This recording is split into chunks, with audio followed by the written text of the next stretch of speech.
Rainy season start అయిపోయిందండి. ఫుల్గా cases ఉన్నాయి. ఈ రైనీ సీజన్లో ప్రతి పేరెంట్ తీసుకోవాల్సిన జాగ్రత్తలు. Hi, I'm doctor Sushmita, consultant paediatrician from Guntur. ఈ రైనీ సీజన్లో ఫస్ట్ తీసుకోవాల్సిన జాగ్రత్తలు, దోమల బారి నుంచి కాపాడుకోవాలి.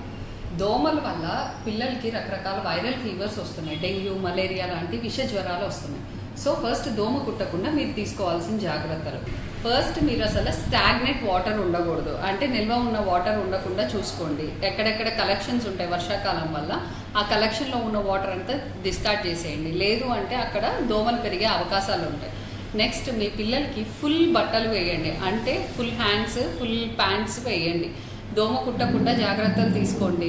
మస్కిటో రిపెలెంట్స్ లాంటివి రాయండి పెద్ద పిల్లలకైతే. అండ్ ఈవినింగ్ 6 కల్లా మీరు డోర్స్ అన్నీ క్లోజ్ చేసేసుకోండి. దోమ రాకుండా చూసుకోండి. Prevention is better than cure. Don't let mosquito win the battle.